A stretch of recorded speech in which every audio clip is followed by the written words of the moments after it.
I mean, Ed, this is just straight up. I mean, is that not the language of fascist leaders? Again, I'm just asking historically. You have that sort of language, infested countries, talking about vermin, talking about all the things that he's talked about. He and his running mate have completely, as you say in your new column, they have doubled down on ethno-nationalism, and not a sort of ethno-nationalism that's ever been prevalent, and at least not in our lifetimes, in the United States. Talk about this blood and soil campaign and where it has its origins.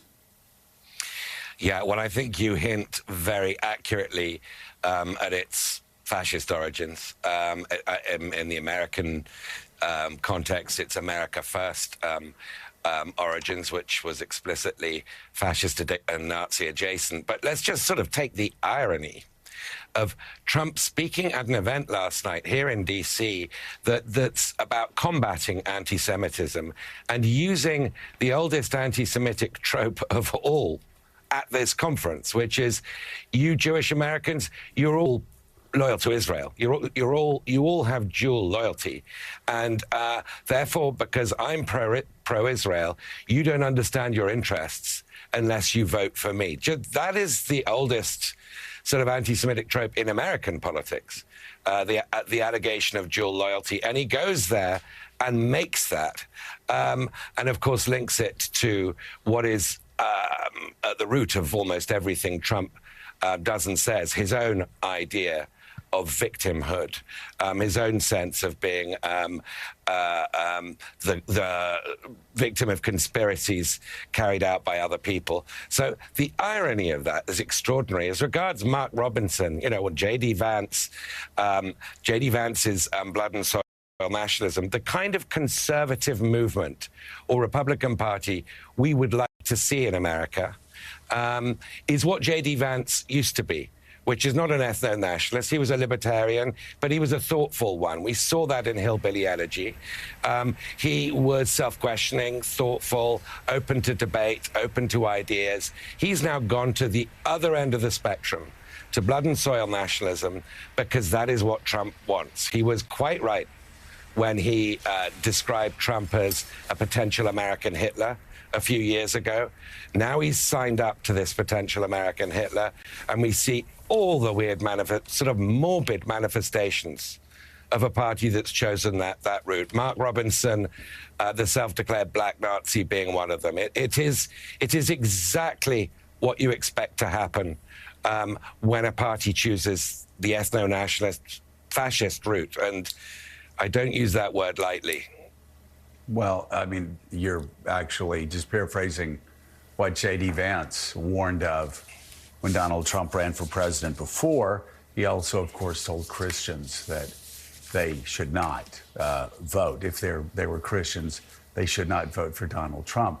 Ed, we're going to be talking next block or so about how Republicans are trying to shut down the government.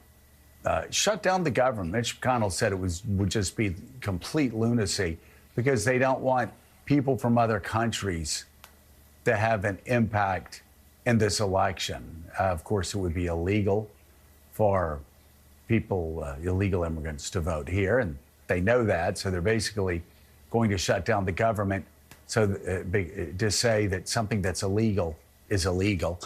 But it's fascinating. Against that backdrop, you have Donald Trump last night in just a bizarre, rambling speech on anti-Semitism, talking about himself. But then this is one of the kickers.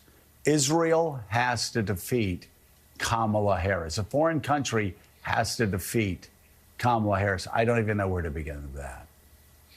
So there were two things before this week, two external things that I was really worried could damage Kamala Harris's prospects of winning. One was a turn in the economy. That's now been, I think, ruled out. The Fed has cut interest rates by 0.5 percentage point, an overdue move that will lead to improving consumer sentiment.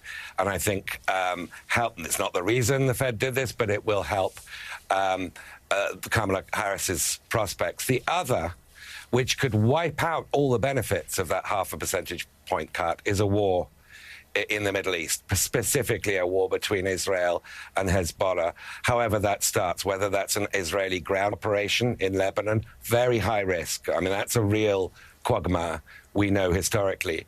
Or Hezbollah itself in retaliation for the exploding pages this week, escalating and provoking a conflict between them. That would lead to rising oil prices, rising gas prices, and hurt consumer sentiment. I have no doubt that Netanyahu wants Trump to win. Netanyahu only does things for his own self-preservation. Even allies in his own party believe that. Yoav Gallant, the Israeli defense minister, knows that Netanyahu wants to keep the war in Gaza going. Because if it ends, which the rest of the Israeli defense establishment wants it to, then Netanyahu has no place to hide. It's what's saving his political career.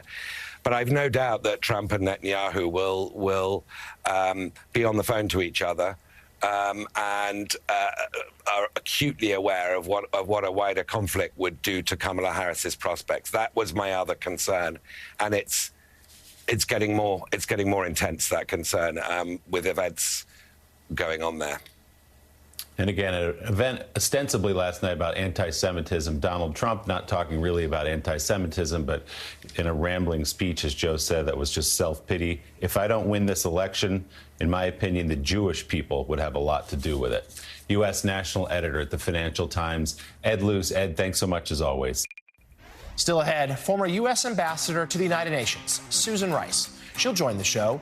Morning Joe Weekend. We'll be right back.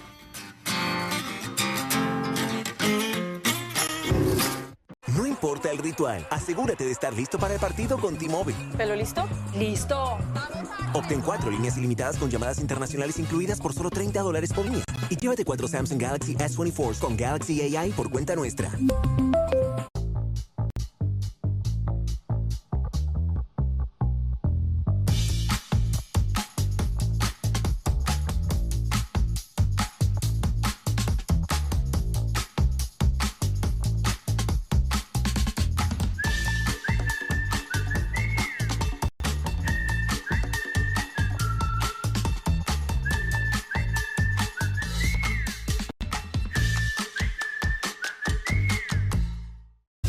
When a victim becomes a survivor, the real work begins.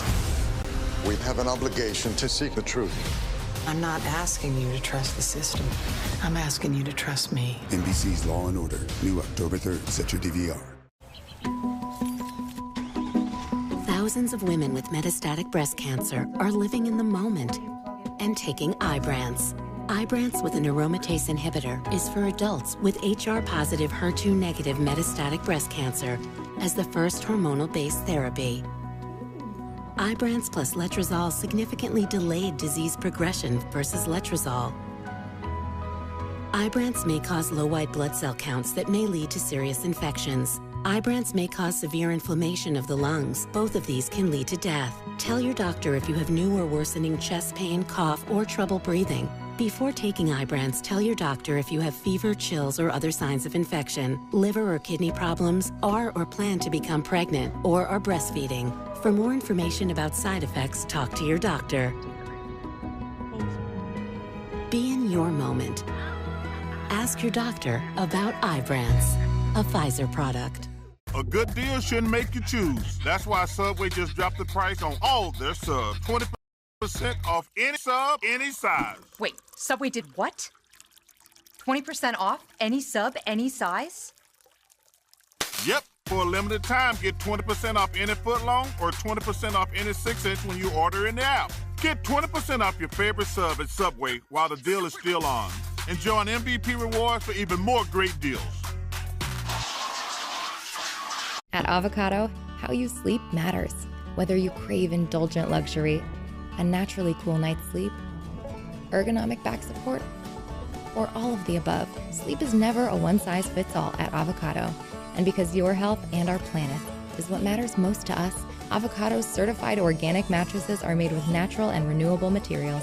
Discover why Avocado is one of the highest-rated mattresses in America. Visit our stores or your local retailer or shop online at avocadomattress.com. Capsule. Capsule. Capsule. Capsule empowers you to take control of your health. Capsule makes it so much easier. It helps my patients get medications when they need it. Capsule will make sure that all the insurance is approved. When I prescribe with Capsule, I know my patients can focus more on living a healthy life and less time tracking down their medications. I have so many patients who love Capsule because it has changed their life. Capsule is the future of pharmacy. All you have to do is tell your doctor that your pharmacy is Capsule. Every election night reveals a story about the candidates, about the campaign that we just watched, but it reveals a story about the voters who decided the election. The presidential election is America's family photo, and we take one every 4 years.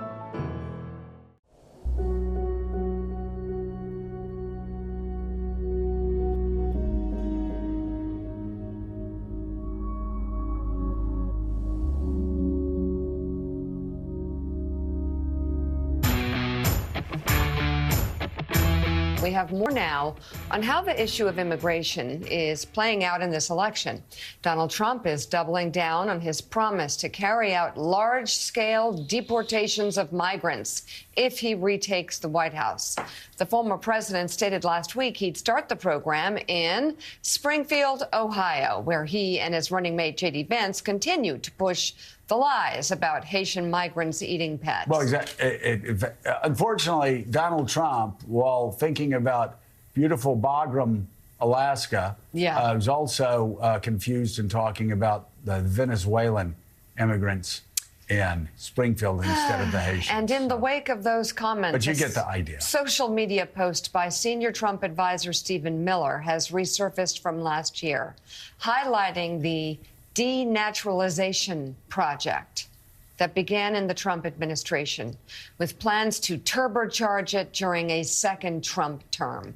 Joining us now, former Ambassador Susan Rice. She's former director of the Domestic Policy Council for the Biden administration, also former national security advisor and former UN ambassador in the Obama administration. It is great to have you on the show this morning. We appreciate your coming on. I'd love to hear your comments on what Trump plans to do in Springfield and across the board when it comes to denaturalization processes and mass deportations. Morning, Mika. Morning, Joe. It's great to be with you both. This is really quite terrifying. We've heard for many months about his plans for mass deportations of undocumented persons here in the United States.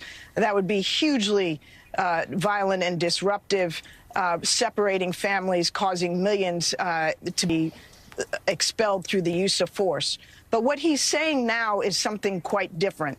And even more scary. What he is saying is, you recall last week, Donald Trump went out and said that he was going to expel the Haitians in this country, starting in Springfield, who are here in this country legally working with authorization, and send them to Venezuela, of all places. He has said very clearly that he is going to deport immigrants who are here legally. But he said something else that's even more outrageous, and that is what is reflected in Stephen Miller's social media post, and that is that he will